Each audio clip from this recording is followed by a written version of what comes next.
Hello and welcome to this week's episode of XP Property live at 5. It's been a really busy week, a very successful week, and there are plenty of top tips that we're going to be talking about. If you've not joined us before, welcome.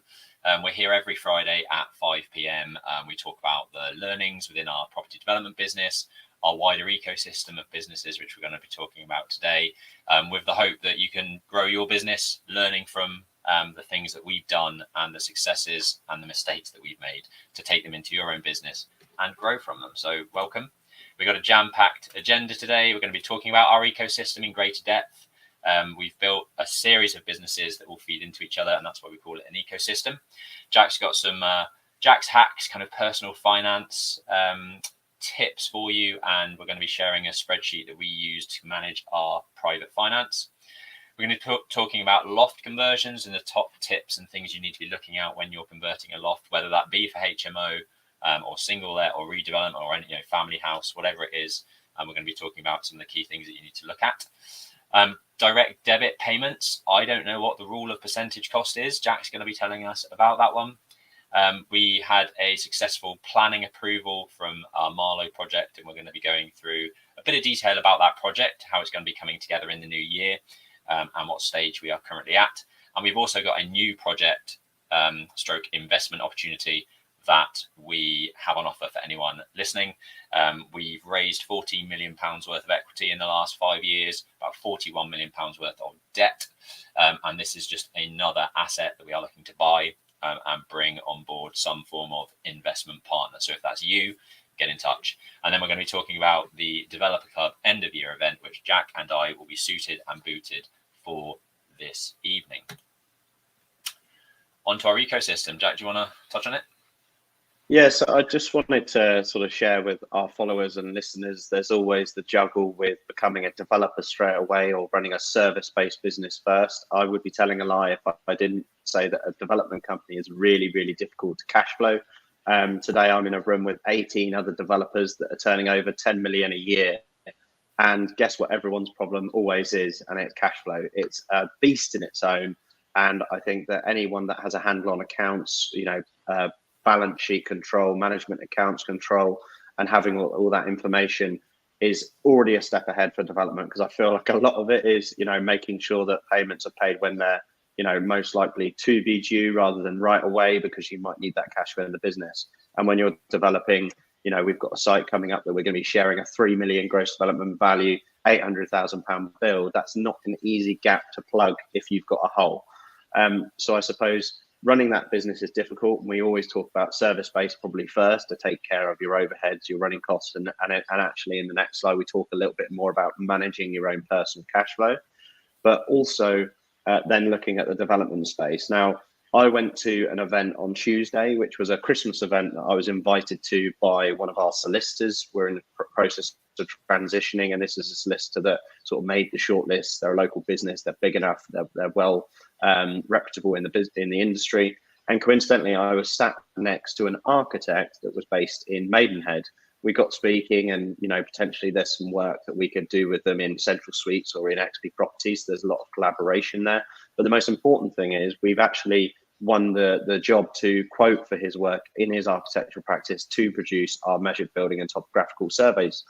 We've got databases of local businesses, local architects that we've been constantly trying to entice to come to our networking events, sort of building our brand and trying to win that business. But I was sat directly next to that architect who could be a 100, 200k revenue client that would be brought directly into XP surveys. And it's just to sort of share that win, but equally sort of share what that looks like from a wider business perspective.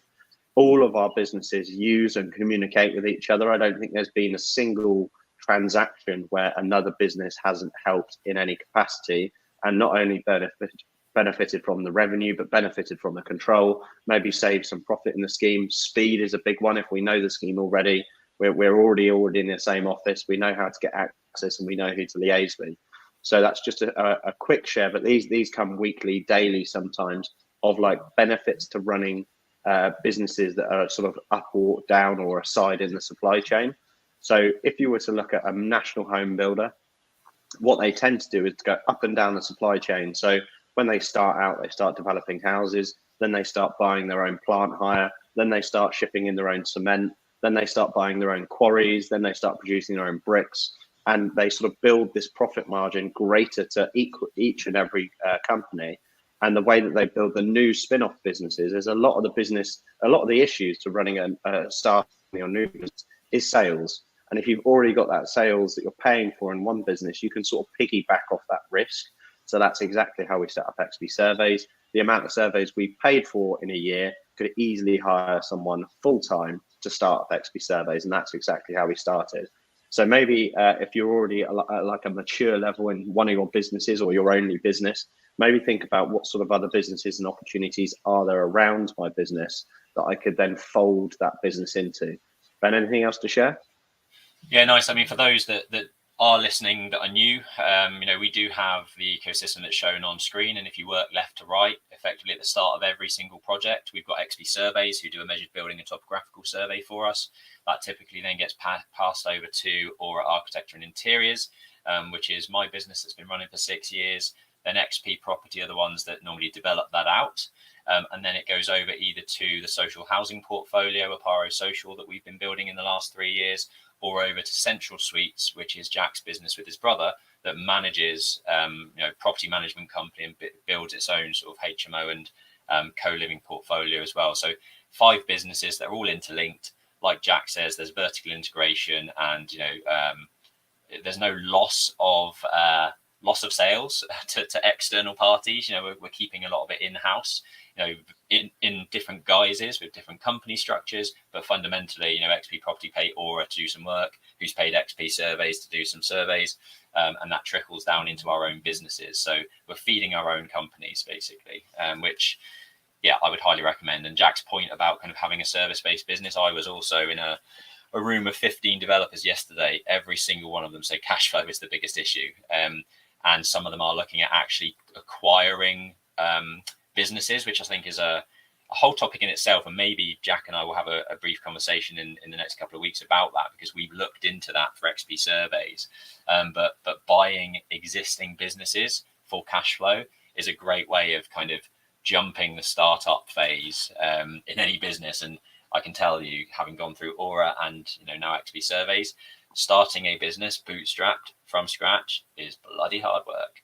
So yeah, buying into something that's already been running, that's already profitable, that's already got a team and management in place, can be a very, very lucrative way of adding cash flow. Any questions on the ecosystem? Yeah, drop them below. We'd love to talk about that more. Personal finance sheet tips. This one's for Jack. So over to you. Yeah, cool. So this is twofold really. We're going into an expensive month for everyone. This is business aside. Let's think about ourselves personally. Our personal incomings, our personal outgoings. And December's an expensive month. It's a month where everyone should be buying and spending all of their income on their friends and family for gifts and all the good stuff like that. Not to mention the dinners out and the New Year's celebration where you have to pay £150 for the same meal you could have got the day after for £30. But I've always been a massive advocate of actually really understanding your own sort of costs and outgoings to your income. It's even more impactful for setting goals and forecasting and saving money. But it's as simple as this. There's loads of apps out there where it sort of rounds it up and does it for you. But if I'm honest, I love a spreadsheet. It doesn't take a lot of work to put it into a spreadsheet. And when our FD came in to help us do a forecast on our spreadsheets, they actually asked us, what do you want to earn? What do you earn currently? What are your overheads currently? What do you want to earn in the future? And I think if you haven't done that personally, it's going to make it more difficult for you to get clarity on what you want to be doing in business. And even if you're on a salaried role and you want to remain on a salaried role, what could you save? What could that additional income go into? Could it go into an investment? Could it go into holidays? Whatever it may be. So I thought December was the time of the month to sort of share this, and we have this as a spreadsheet that we can share with anyone. So comment on this personal finance sheet or send us an email or whatever it may be to info@xpproperty.co.uk. And it's fundamentally taking your current outgoings, your potential future outgoings. So we all want to be going on the lavish holidays one day. and you can sort of factor that into future income. So what we have is current, next year, ideal, and then goal life. So you can sort of see there. I'm not going to say whose cash flow this is, but someone wants to be earning 300 grand a year to live their sort of goal life personally. Now, what this then feeds into is you can then look at your income after tax. You can then look at dividends if you are obviously a company director. You can look at other companies that you own with other directors and look at what their dividend preference is. It's really key to get dividends right, because you can't not take equally the same amount out of the company. So it's really good to get some structure and understanding to actually spend hard-earned cash as you can, and also be tax efficient with pay and dividends. This also feeds in on my spreadsheet, and I'm happy to share this, is like mortgage availability. So with income, and as it's changing, Ben and I tend to some degree fluctuate on how we pay ourselves, depending on success, profits, projects, reinvestment, yada yada. I think we're the least paid company directors out there from a development perspective, but there you go. But this also feeds then into like actual your mortgage ability and what you can prove as a mortgage, because time and time again, I speak to company directors and they cannot get a mortgage. It's they haven't thought that far ahead to obtain a good mortgage, and sometimes it doesn't take a lot to prove a better mortgage from a business or an income capacity. And if you want to buy a house in 2 years, start thinking about that now. Start thinking about your pay now. Yes, you might have to pay more tax, but you can borrow more on a mortgage. So this all feeds in together, and I'm happy to share this. It's imperative for sort of my currently where we're at budgeting, next year, ideal, and then goal. And it's sort of as you go through the steps of growth, personal growth, salary increases, or business growth, it enables you to sort of map out your personal finances a lot better. Yeah, I love that. I think we've spoken about before over the last couple of years, we've sort of not changed tack, but pivoted to sort of fully understand really what we want out of the business. We've set a target of 400 grand net per project per annum for all of our development projects. Now, there's a reason behind that. And the reason is that it kind of feeds all the way back to where we want to be personally as directors of the business, and it factors in the overheads of the company to then be like, okay, well, what do we need to make in our projects to kind of sustain that living and actually live the life that we want to live? So there's no point in doing all this hard work for no gain. So actually tracking where you want to get to and what you actually need from a financial perspective to achieve that is massive. So this helps hugely. I just wanted to quickly touch on, for those of you that can see this on YouTube, that's brilliant. But if you're not subscribed on the Property Experts podcast over on Spotify or Apple Podcasts or Amazon Music or Castbox or whatever podcast platform you listen to, please head over. At the moment, we're playing catch up on these Friday lives. We're launching about 3 new episodes every week. And then every time we deliver this on a Friday afternoon, we will then be launching the audio version in the Property Experts podcast. So yeah, we're gaining loads of traction. We're up to 1,000 I think over 1,100 listeners now. So yeah, it's gaining traction. You can see the testimonials on the screen. Really valuable content. Love the detail you guys go into. These videos are so educational, and that's what they're all about. Helping you guys be better and grow your businesses as well. So yeah, do tune in. Jack's technical issues, but I'm sure he'll be back. I got asked this week in one of our XP community groups by one of our mentees, Ben, any tips for assessing existing lofts on viewings for HMO loft conversion? So it's not really relevant to just HMOs, it's really any loft conversion. And these are the types of things that I would always look at and make sure I'm getting a good understanding of. I've learned this through all of the architectural work that I've done, all of the structural engineering work that I've done, and obviously all of the investments and developments that we've worked on. So going through these, typically you'll want about 2.4 meters clear height from the top of the floor ceiling joists to the underside of the ridge. That's probably the minimum that you would need, depending on a lot of other things, which we'll come on to, but that's a really good starting point. If you're lower than 2.4 in that height, you're probably going to have to change a lot, and it might cost you a bit more to convert. If you don't have that 2.4 meter clear height, one of the things you can do is drop the floor. If you've got a 2.8 meter head height on the first floor, like a lot of kind of Victorian properties in London may well have, you've probably got a chance to drop that floor by 300 millimeters. Be careful with window heights if you're doing that, because if you've got window height and then your floor and you're lowering it by 300 or 400, you may have to have a boxing out around the windows, for example, to cater for that dropped floor. But that's obviously a really good way of then getting more height in the loft. Typically, sort of Victorian properties will have a pitch between 35 and 37 degrees. I mean, if you're looking at a 1960s, 1970s build, the pitch of the roof will be far lower than that, and it's often not even possible to convert those types of lofts. But yeah, Victorian Edwardian properties in London will be somewhere between sort of 35 and maybe 40 degrees. That's a good starting point. You'll need to check the structural walls below and make sure that you can support all of the new steelwork that will be necessary for your loft if new steelwork will be needed, and most of the time it will. You'll just need to make sure that structural support is available on the first floor or on the floor below. Rafter depth is often isn't taken into consideration enough, and what I mean by that, as you can see on sort of the screen where my arrow is, these are your rafters. Again, in old school, 1900s build Victorian properties in London, they're often going to be 4x2s. That's 100 mil by 50, 100 mil depth. But in reality, nowadays, with building regulations and U values and the amount of insulation that you're going to need to be putting into that property, the insulation that you might need is 100 mil, probably more nowadays.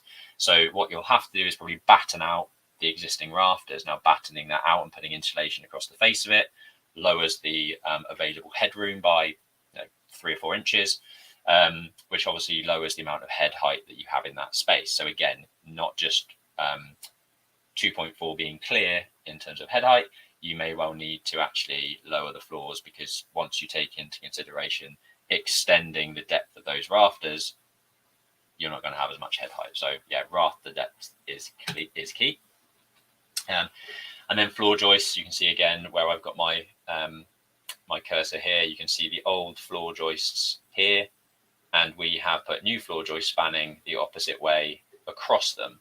Now, there are often opportunities where you can install new supporting steelwork between the existing rafters, which is great because it means the thickness and the void of that floor doesn't have to change too much.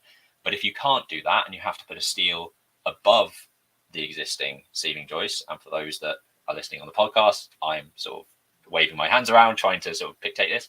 But if you have to put a steel beam across the top of ceiling joists, you're going to lose further depth in terms of available head height in the loft as well. So all of these things are my top 6 tips to look out for when converting a loft. If you think I've missed one or I'm talking rubbish, let me know. If there's anything that you think I've added to this. I've got a couple. Sorry, my signal's just cut out. Yep. So when you're looking at these, and I don't know if Ben touched on this, but it makes a lot of logical sense to re-wrap the new staircase around the existing staircase. There's a reason that they do that in existing buildings, because that space is very easily, you've got the same angle of steps going up in most occasions. And then last little tip from me, probably, sometimes we're playing with inches, sometimes even millimeters when we're going into lofted buildings. And we bought a flat, me and my brother bought a flat two years ago or so, and there was a steel bulkhead with a light fitted underneath the steel bulkhead. And a little tip that we did to make the area feel more spacious and more airy is just remove that light that's fitted to the bulkhead and fit LEDs either side of that bulkhead. Equally, what you can do if you've got a super low ceiling is do an integrated LED light within the plasterboard in the groove of the apex of the roof. So your light fitting is integrated into the roof. So your actual gap that you have between the roof and the light is 0, because your LED is literally in line with the plaster finish at the top of the apex. So when you're playing with those finishes, it certainly makes a difference. Cool. Nice. Direct debit payments, rule of percentage cost. What's this about? Yeah, cool. So someone in the office asked me, basically it was a membership that we pay for one of our employees, and he said, "Can I, is it okay that we renew this membership under the business?" My first comment was yes, my next comment is what other payment types can we do? Obviously we're going to say do they accept American Express, but next onto that is direct debit. Now I feel that there's a lot of decision making in buying something, and I would highly recommend that whatever you're buying, whatever you're doing, whether it's insurance you're taking out for a building, whether it's buying equipment for the business, or whether you're buying a subscription to type thing like a product for the business, always ask yourself what's the most efficient and effective and cost-effective way to pay for this product. Now, what I mean by that is we love taking things on direct debit because it straddles the payment over a year and it builds your cash flow day one. We touched on cash flow on the first slide and on the second slide, but have a chat with yourself and think about yourself with the question. I always say to my wife that if she's ever buying anything, she's often, for an example, she bought a vehicle in America and it was a 0% APR rate on PCP. Why wouldn't you do that? It's costing you nothing to spread that. In reality, if you bought it cash, and you're basically wasting that cash flow on that product, in my opinion, if it's 0%. The way that we gauge the cost of things outside of, whether it's 0% or higher than 0%, let's, for an example, use a project. So we bought a development, we have an equity investor who's on a profit share, and we have a bank lending us, 70% of the purchase and 100% of the build costs. When we take out insurance on site, we just got an insurance renewal for $5,000 for one of our development sites. We could either pay that $5,000 on the nose there and then, or straddle it over a 12-month period at 7%. Now, our debt, our bank lender on that site is costing us about 12% by the time we've gone in and out.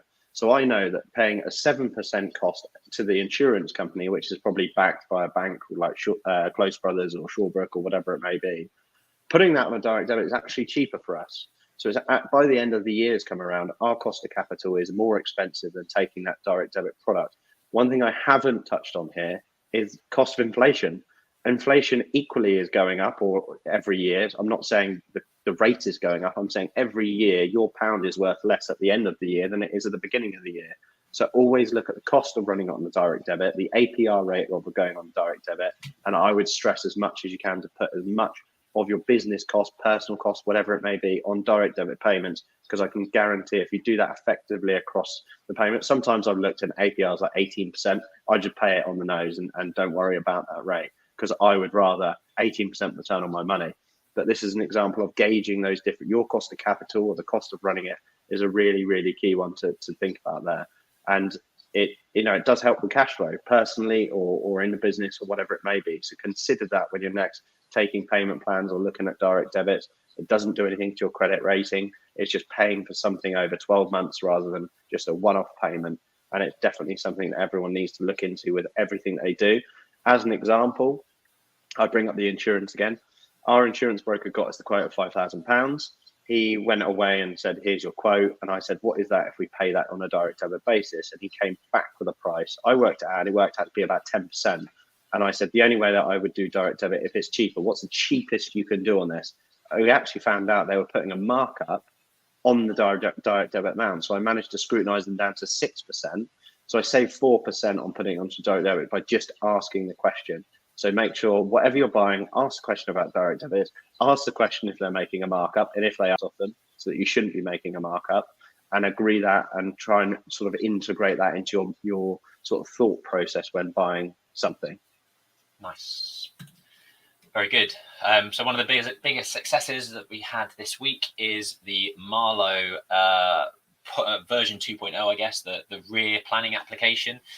For those that have been following us, about 6 months ago, we achieved planning approval for this front part of the section. So it's a grade 2 listed building in just off Marlow High Street.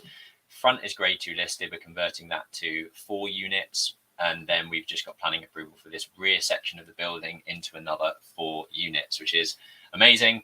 There was a huge amount of back and forth with the planning officer and the listed building officer. It was, to be honest, a nightmare.